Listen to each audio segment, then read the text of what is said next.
দৈনন্দিন জীবনের ব্যস্ততার কারণেই আমরা প্রত্যেকে অতিরিক্ত ব্যস্ত হয়ে পড়েছি।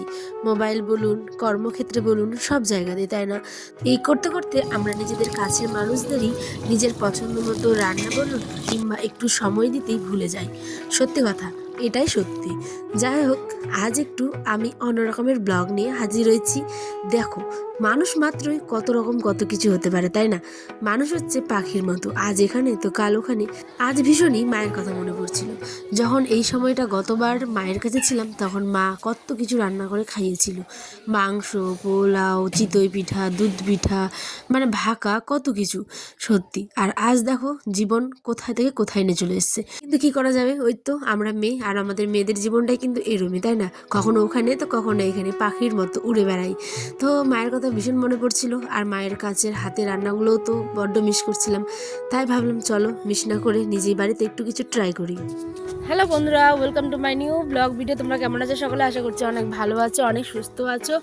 আমি অনেকটা ভালো আছি, সুস্থ আছি। দিনাজপুর জেলার ছোট্ট এই গ্রাম থেকে আমি পায়েল, তোমাদের আমার নতুন একটি ভিডিওতে জানাই অনেক অনেক ভালোবাসা। তোমরা বন্ধুরা, আজকে আমরা একটা নতুন জিনিস তৈরি করবো, বরকে কিন্তু না বলে একদম পুরো সারপ্রাইজ অ্যারেঞ্জ করবো আমি। তাই এসেছে কলা পাতা তুলতে। কলা পাতা গোটা মাঠের দিকে দেখো, আমার পুরো এদিকে পিছনটা দেখো, মাঠ, ঠিক আছে। আর ওই যে দূরে দেখছো, ওই যে ঝাড়টা, ওইখানকার পিছন দিকে, মানে ওখান থেকে পিছন দিকে কলা আছে, কলা গাছ 2-3টে। তো ওখান থেকে আমি কলা পাতা মানে তুলবো। আর দেখো মাঠে না একটু লজ্জা লজ্জা লাগছে। তোমাদের একটা কাছ থেকে কথা বলি, মাঠে আছি তো অনেক লোক আছে, লজ্জা লজ্জা লাগছে, তাই একটু আস্তে আস্তে বলছি। তো যাই হোক, চলো কলা পাতা তুলবো। কী কী রান্না করি, কী স্পেশাল জিনিস এই ঠান্ডা কনকনে শীতের দিনে আমরা রাত্রেবেলা সেই মজা করে খাবো এই শীতের রাতে, দেখো তোমরা খালি। হ্যাঁ, তো স্কিপ না করে পুরো ভিডিওটা দেখবে। কেমন হলো কমেন্টে আমাকে জানাতে ভুলবো না। বরের জন্য এটা পুরো স্পেশাল একটা জিনিস আমি রাত্রে তৈরি করব, কিন্তু শেষের দিকে দেখবে মানে কি বলবো, এত খারাপ লাগছিল। যাই হোক, তো দেখো সমস্তটা কিভাবে বানিয়েও আবার মানে নষ্ট হয়ে যায়, ঠিক আছে। তো এখানে মাকাই গাছগুলো তোমাদের দেখাচ্ছিলাম, দেখো কত বড় বড় হয়ে গেছে, আর এত হাওয়া দিচ্ছিল ঠান্ডা কনকনের মধ্যে।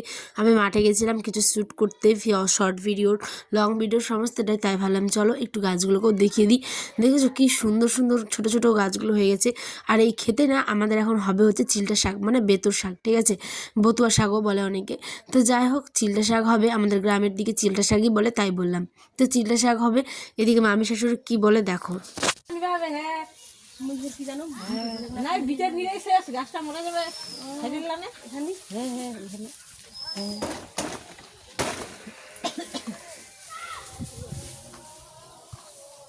ওই যে বললাম, মানুষ জীবটা বড়ই অদ্ভুত, কেন বলো তো?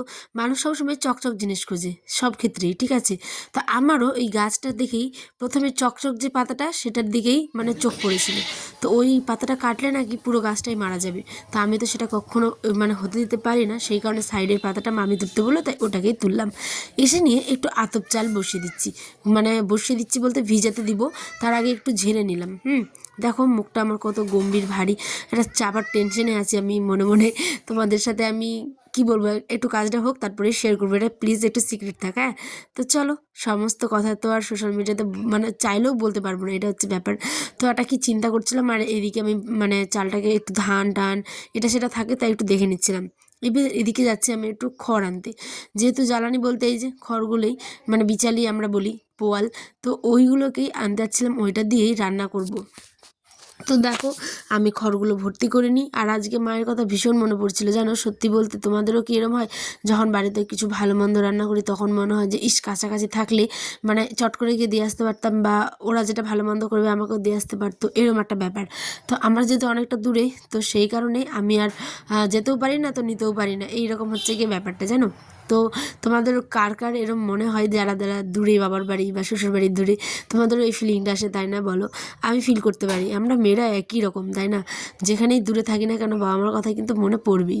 তো এখানে দেখো বেটি আর বর্মা এসেছিলো, ওরা আবার একটু দেখছিল আমি রান্না করছিলাম। এদিকে বাচ্চাগুলো সবাই দৌড়াদৌড়ি করছে, খেলছে, মানে এটা হচ্ছে বিকেলবেলা। হ্যাঁ, তো আমি বিকেলবেলা উনুনটাতেই বসিয়ে দিলাম, যেহেতু ঠান্ডার দিনে শীতে বেশ আগুনও তাপা হবে, আর উনুনটাতেও রান্না করা যাবে। কনকনে ঠান্ডায় মানে চুলায় রান্না করার একটা আলাদাই মজা। আর এই যেই কেমন টকবক টকবক করে তরকারিটা হচ্ছে, তাই না? এখানে আমি নিয়েছিলাম একটু মাংস, তো আলু দিয়ে বেগুন দিয়ে মাংসটাকে রান্না করবো, আর এদিকে একটু পোলাও করব। তো দেখো আজকে কনকনে শীতের রাতে পোলাও মাংস রান্না করে জমিয়ে বড় মিলে খাবো। কিন্তু শেষের দিকে ওয়েট ওয়েট ওয়েট স্কিপ না করে দেখো, বলছি তোমরা তো অধৈর্য কেন বলো তো? আমি তো বলছি দাঁড়াও। দেখো চালটাকে আমি কিন্তু ঝরঝরে করে নিলাম। এটা আমি যেহেতু লবণ পোলাও করব, তো সেই কারণে আমি এরম করে পোলাও করি। অনেকে চিনি দিয়ে করে, অনেক রকম চাল আছে, কিন্তু আমার বাবার বাড়ির দিকে খাসা চাল আছে, সেই চালটার সুগন্ধ আলাদাই। কিন্তু আমাদের যেহেতু এটা আতপ চাল, তাই পেঁয়াজগুলো, আদা আর তেল ভালো করে একটু ভেজে নিলাম। তারপরেই দিয়ে দিলাম চালটা, তারপরে দিব গরম জল, আর দিব হচ্ছে গিয়ে এলাচগুলো, ঠিক আছে, তেজপাতা এলাচ। তো এই যে গরম জল আমি ফুটিয়ে দিয়েও দিলাম, পরিমাণ মতো দিতে হবে। তুমি যদি 2 কাপ চাল নাও তাহলে 4 কাপ জল দিতে হবে, এরকম হচ্ছে একটা ব্যাপার। তো 4 কাপ আমার এখানে বেশি লেগেছিলো একটু। তো দেখো ভাতটা যেহেতু সিদ্ধ হতে সময় লাগছিল, এটা তো পাতলা সরু চাল না। আর এইদিকে আমার চার্জও শেষ, মানে একদমই শেষ প্রান্তে। তারপরে চার্জ করার পরে দেখো এখন সন্ধ্যে 6:30, বর্মশাই এসে ওয়েট করছে, বলছে কী রান্না করছো?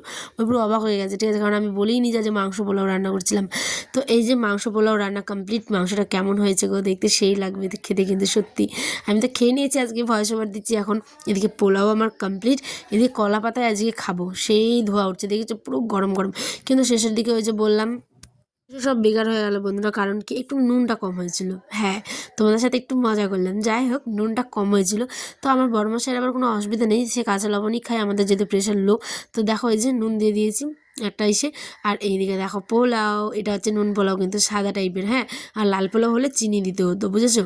তো এখানে খাচ্ছে, কি দিবে, খাওয়াটা এত সুস্বাদু হয়েছে যে ওর পেটের চুচুগুলো দৌড়াচ্ছিল একদম খাওয়ার পেয়ে, দেখো হ্যাঁ একদম লাফিয়ে ঝাঁপিয়ে পড়ে গেছে খাওয়ারের উপর। তো যাই হোক মাংসটা দেখেই তোমরা বুঝতে পারছো যে কতটা সুস্বাদু হয়েছিল, তাই না? তারপরেও বরের মুখে শুনতে কোন মানে বউ চাই না বলো তো? এই যে শোনো, তারপরে সেই একটা রসুন দিয়েছে, 3 পিস মাংস দিয়েছিলাম, নিবে পরে তুমি আরো গ্রেভি নাও। খুবই গরম না? ভালো লাগছে কিনা সত্যি কথা বলবে, দেখার জন্য না। পোলাটা খালি একটু সেন্টটা কম, আমাদের ওটা ঝরঝর হচ্ছিল না, সেন্ট আছে, ওটা মাকে এনে দিতে বলবো, এবার 2 কেজি চাল এনে দিতে বলবো, ওইটা এনে দিবে। অল্প অল্প করে মাংস হবে, কোনোদিন খাবো বানিয়ে এখানে। আমাদের এদিকে ওই চালটা পাওয়া যায় না, না বলো?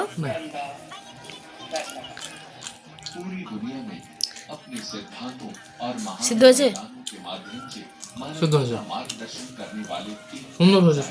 আমার দিকে কেন দেখছো তুমি? এই ছেলেটা এমন একটা ছেলে যে একেবারে ক্যামেরার দিকে দেখতেই লজ্জা পাই, মানে আমার ভর। যাই হোক চলো, ও দারুণ বলেছে, এটাই আমার অনেক। এবার আমিও খেয়ে নিই, আমার তো মুখে একটা অসুবিধা হয়েছে জানোই, বি কমপ্লেক্সের অভাবে। যাই হোক আমি এখানে খেয়ে নিচ্ছি, আয়নকে যে খাইয়ে দিচ্ছিলাম আর আমিও খাচ্ছিলাম। তাদের কেমন লাগলো বড়টা জানিও। টাটা, সকালে ভালো থেকো, সুস্থ থেকো, আল্লাহ হাফেজ।